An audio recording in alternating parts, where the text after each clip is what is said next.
Hello and welcome to our report from the European Parliament here in Strasbourg. Over the summer, more financial turbulence hit markets, with share prices dipping and some Eurozone member states facing even tougher borrowing conditions. MEPs discussed the latest developments in the debt crisis at the week's key debate. Stephen Jones has this report. In mid-July, a summit of Eurozone leaders agreed new measures to assist the most heavily indebted governments. It was an effort to strengthen the euro, to reassure the markets, and to ease the high cost of borrowing that some countries were facing. 2 months later, the agreement has still not been implemented. European Commission President José Manuel Barroso warned that the markets would continue to seize on any indication of doubt or delay among member states in delivering what was agreed. We have to recognize that sometimes there is a real problem between the speed of the markets and the time we take democratically decisions. Markets are impatient and democracies are usually slower. Therefore, I expect all euro area member states to make good on their promises and urge them to ratify the 21st July agreement by the end of September. The Finance Minister of Poland, representing the Council of Ministers, gave a stark assessment of the threat posed by the current financial instability. L'Europe est en danger. Europe is in danger. If the Eurozone breaks up, the EU will not be able to survive, with all the dramatic consequences that brings. EPP Group Chairman Joseph Daul endorsed these comments and said the crisis offered an opportunity to strengthen the European project. Europe needs a big bang. It needs a federation, a United States of Europe, or more simply, integration. Barroso told MEPs that the answer to the crisis was more Europe, not less Europe, and he said that leaving the response to the crisis only in the hands of member states would not achieve the right results. When it comes to the governance of the euro area, I am convinced we need deeper and more results-driven integration. And let me be clear, this has to be within the community system. A system based purely on intergovernmental cooperation has not worked in the past and will not work in the future. So the central message emerging from this debate was, don't underestimate our determination to ensure Europe's recovery and the success of the euro. The European Union has been strongly supportive of the popular uprisings known as the Arab Spring, which have raised hopes for democratic transition in North Africa and the Middle East. This week, MEPs debated the ongoing instability in Libya and Syria. Yanis Zografos and Stephen Jones have more. EPP Group members led the debate, welcoming the EU's efforts to support change in the region and setting out immediate and long-term priorities.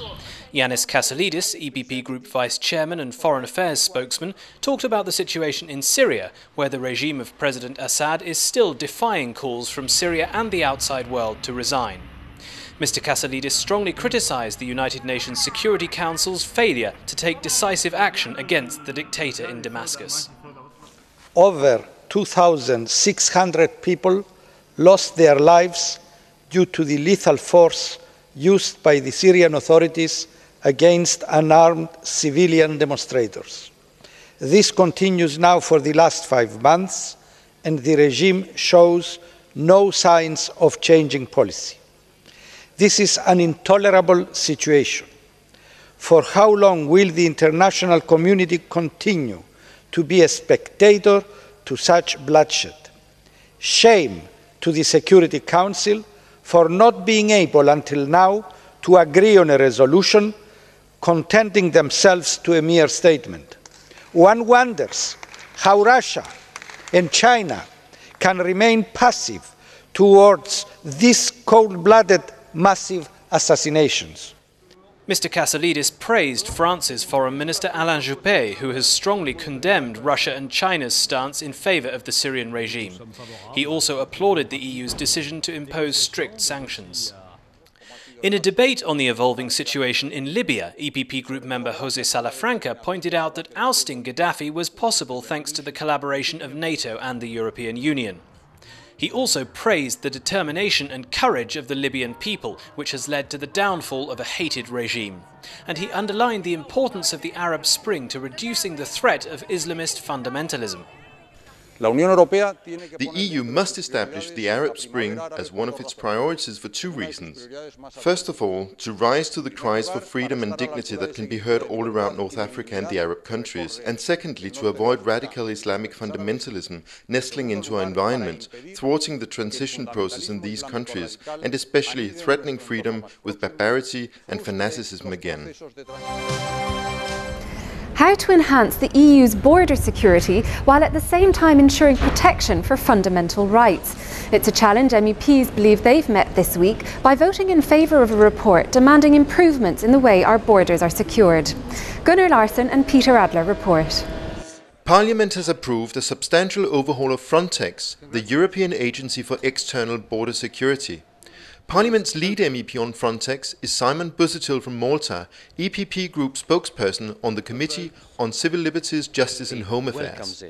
The establishment of the agency in 2004 coincided with the start, if you like, of a massive flow of migration towards Europe via different routes. First via Spain and in particular the Canary Islands, then via Italy, the Italian island of Lampedusa and Malta, later Greece, and so on and so forth. So in a way, this agency was asked to start running before it could know how to walk.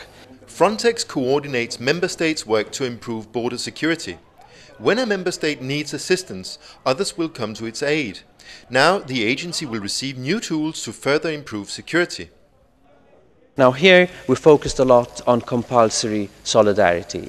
This means that once a member state decides to pool a number of border guards or some equipment, vessels, planes, helicopters to the agency, once it has committed itself, it will now be legally obliged to honour its promises. This was not the case so far, and this explains in large part why the agency in its missions was not deemed to be effective, because when it turned to the member states, they did not deliver. The agency will also be able to have its own equipment, and it will be able to process personal data. But strict conditions apply. There are also safeguards to protect human rights. We have agreed on important improvements on the Commission proposals. For instance, any missions of Frontex where there is a violation of human rights will now be suspended or terminated. We will also appoint a fundamental rights officer in the agency and a consultative forum on human rights. And we will also monitor return operations in terms of human rights. That's all for this session, but we'll be back in just 2 weeks with more news from plenary. To keep up to date in the meantime, visit our website, eppgroup.eu. Thanks for watching.